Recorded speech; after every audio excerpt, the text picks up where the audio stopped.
internationale. Le projet d'annexion totale de la Cisjordanie est en cours.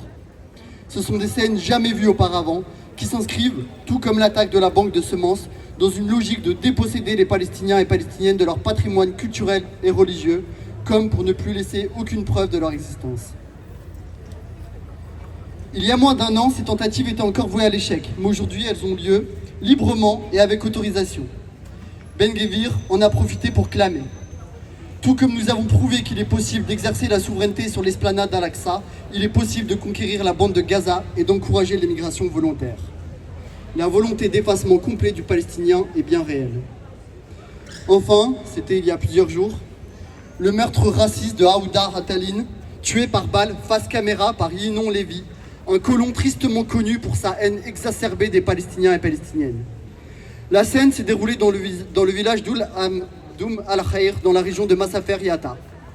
Ces villages palestiniens, situés en zone C, c'est-à-dire sous contrôle total de l'armée israélienne, sont bien souvent entourés de colonies et sont donc des lieux de grande vulnérabilité pour les familles palestiniennes. Oum al-Khair est quotidiennement la cible d'agressions qui se traduisent régulièrement par des violences physiques, de la dégradation de biens, de l'intimidation, de l'assassinat de leur bétail et parfois des meurtres. Aouda Atalin était un visage bien connu dans la région et des activistes internationaux. Fidèle à son peuple, il était très actif dans la résistance populaire de Masafer Yatta. Et comme Israël pousse toujours plus loin les limites de l'horreur, les soldats ont empêché ces funérailles d'avoir lieu et ont gardé en otage son corps. Les femmes du village, courageuses comme à leur habitude, ont donc entamé une grève de la faim pour exiger le retour du corps, un retour qui a eu lieu hier ou avant-hier. Alors pour Aouda, pour ces femmes, pour l'ensemble des Palestiniens et des Palestiniennes résistant valeureusement chaque jour à la cruauté du régime colonial israélien, restons dignes dans notre mobilisation et portons haut et fort la voix du peuple palestinien et de sa résistance. Merci.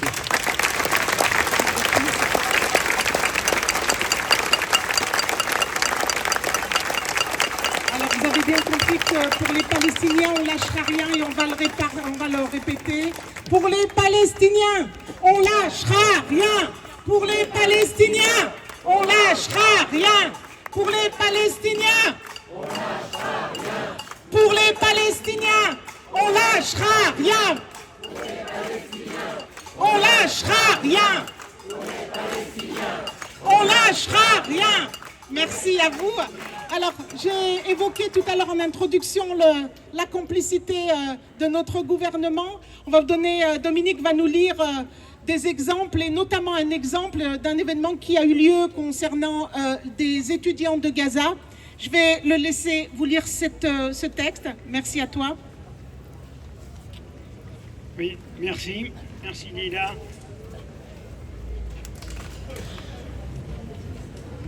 Je retrouve mon document.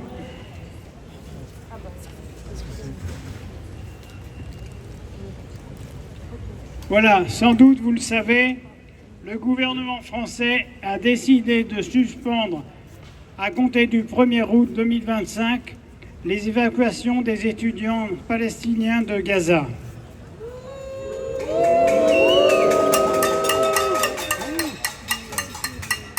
Comment en sommes-nous arrivés là? Sur les réseaux sociaux, des comptes pro-israéliens d'extrême droite partagés par Julien Baloul. Petite parenthèse, Julien Baloul, c'est un ancien porte-parole de l'armée israélienne et c'est un journaliste franco-israélien. Ces comptes ont dénoncé des messages qu'ils ont jugés antisémites. Restons prudents quant à cette qualification par ces gens-là. Elle est très extensive par les temps qui courent. Ils ont alors saisi le ministre français des Affaires étrangères, Jean-Noël Barrot. Ils ont dénoncé une étudiante palestinienne de Gaza qui avait bénéficié d'une évacuation vers la France. Alors Jean-Noël Barrot a non seulement imposé qu'elle quitte la France, mais encore scandaleuse punition collective. Jean-Noël Barrot a annoncé le gel de toutes les évacuations de Palestiniens depuis Gaza qui étaient prévues.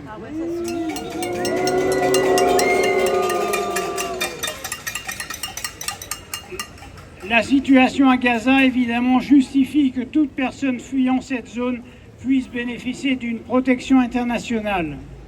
La Cour nationale du droit d'asile a affirmé le 11 juillet que les ressortissants palestiniens originaires de la bande de Gaza, qui n'étaient pas protégés par l'ONU, peuvent se voir accorder le statut de réfugiés en application de la Convention de Genève, du fait des méthodes de guerre utilisées par les forces israéliennes. La décision de Barrot et du gouvernement est en contradiction avec les décisions de la Cour nationale du droit d'asile.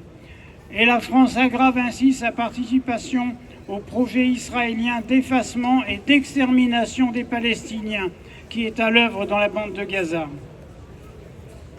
Alors, les décisions de Barrot ont été dénoncées par de nombreux universitaires français qui témoignent de la solidité des dossiers de candidature et de la qualité des projets portés par les étudiantes, les professeurs ou les artistes qui sont désireux de poursuivre leur formation en France.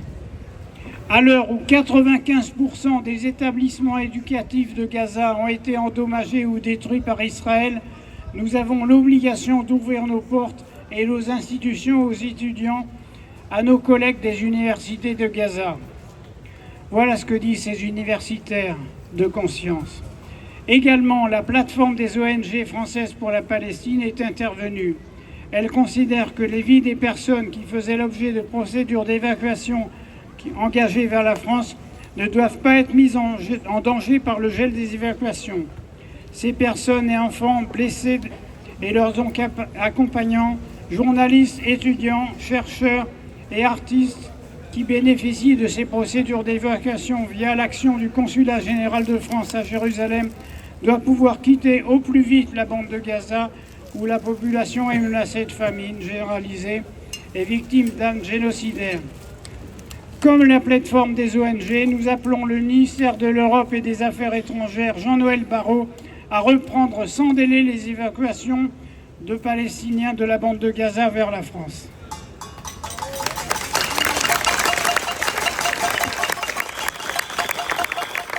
Merci Dominique. Merci. On va maintenant passer la parole à Sarah qui va nous lire un témoignage, sinon un poème, d'une jeune fille qui est actuellement sur Gaza et qui a tenu à partager le poème qui va vous être lu en français dans un premier temps et un jeune homme vous le lira en arabe dans un second temps. Merci pour votre écoute. Sarah, je te passe la parole. Merci. Bonjour à tous. Donc je m'appelle Sarah et j'organise en fait des projets humanitaires à Gaza. Cela m'a amené à échanger avec un certain nombre de Palestiniens de là-bas. Ah, ok. Voilà. Vous m'entendez là? Vous m'entendez?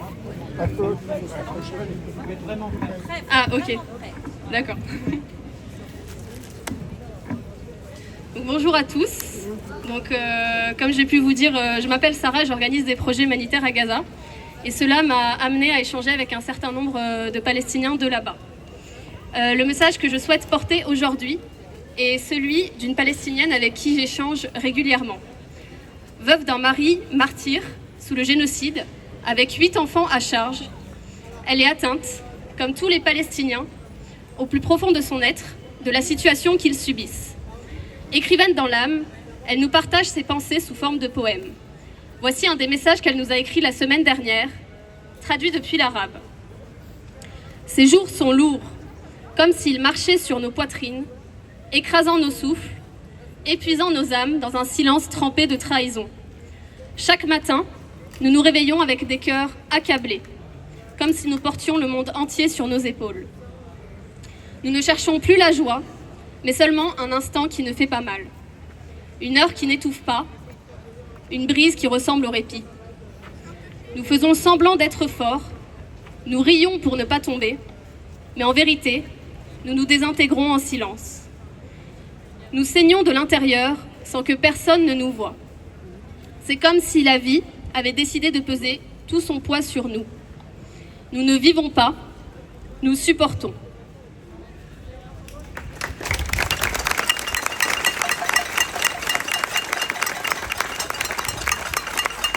Bonjour tout le monde. Donc là c'est la traduction ou le mot original entre guillemets en arabe. ثقيلة هذه الأيام كأنها تسير فوق صدورنا تضغط على أنفسنا وترهق أرواحنا بصمت مبلل بالخذلان. نستيقظ كل صباح بقلوب متعبة نحمل هم الأيام وكأننا نحمل عالما بأكمله على أكتافنا. لم نعد نبحث عن الفرح بل عن لحظة لا توجع، عن ساعة لا تخنق، عن نسمة تشبه الراحة ولو كذبا. نتظاهر بالقوة ونضحك كي لا نسقط، لكننا في الحقيقة نتآكل بهدوء، ننزف من داخلنا ولا يرانا أحد، كأن الحياة قررت أن تمضي علينا بثقلها، فنحن لا نعيش بل نتحمل.